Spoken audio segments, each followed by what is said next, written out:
Салам математика сүйүүчүлөрү жана 10 класстын окуучулары, ЖРТга даярдануучулар, биз тригонометрияны улантабыз. Бүгүн биздин канчынчы сабак болуп калды? 7-нчи сабак.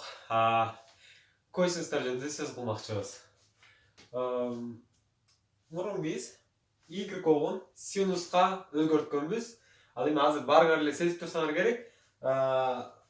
X огун биз мындан ары эмне деп атайбыз?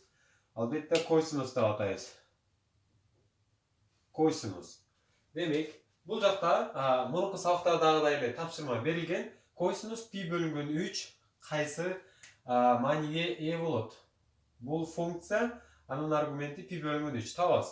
Пи бөлүнгөн 3 мынакей бул жерде койсинусту карай жүгүрөбүз.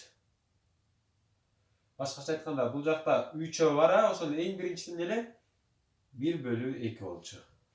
Башкача айтканда, 2ден 1. Калган паузага коюп туруп өзүбүз чыгарып көрөбүз, анан кийин жообун меники менен салыштырабыз. Силерде жооп даяр болуп калды окшойт. Анда эмесе баштадык. 7 пи бөлүнгөн 4.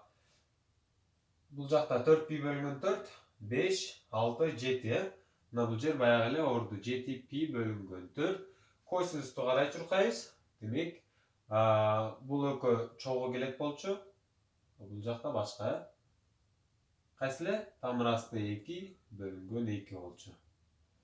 Баарыбыз жаттап калсак керек, ушулардын баарын тең. Демек, бул функциянын жообу 7 пи бөлү 4. 7 пи бөлү 4 эмес. Тамыр асты 2 бөлү 2. Ал эми койсинус 5 пи бөлү 6-нын жообу 5 пи бөлүнгөн 6. Демек, бул жака чейин 6 пи бөлүнгөн 6 болот, бул жак 5 пи бөлүнгөн 6 болот. 5 пи бөлүнгөн 6. Койсинусту карай чуркайбыз. Биринчиден бул терс сандары, экинчиден эң акыркысы, демек 3-чү. Демек, тамыр асты 3 бөлү 2 болот.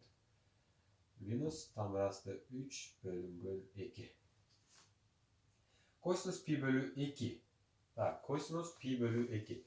Пи бөлү 2 бул жер турабы? Койсинусту карай чуркайбыз. Ылдыйга. Демек, 0. Койсинус пи дейт. Бул жака келебиз пиге. Койсинус өзү ушул жакта турат. Бул жака чуркабайбыз достор. Анда силер синуска чуркап каласыңар. Койсинус ордунда эле турат, болду ушул жерде. Демек, кайсы жообу? Минус 1. Койсинус 2 пи. 1 пи, 2 пи. Демек, орду ушул жерде эле турат. Бияка чуркабайбыз, дагы жолу эскертем. Ордунда эле турат, демек 1 деген жоопту алабыз. Ал эми койсинус 3 пи бөлү 2. Койсинус 3 пи бөлү 2 каякта турат? Так. Биринчи пи бөлү, экинчи, үчүнчү пи бөлү 2. Ушул жер. 3 пи бөлү 2 койсинуска чуркайбыз. Демек, үстүгө 0. Эгерде кимдин жообу ушундай чыкса достор, анда силер койсинусту жакшы түшүнгөн болосуңар. Биз болсо сабагыбызды жыйынтыктайбыз. Кийинки сабакта көрүшөбүз достор.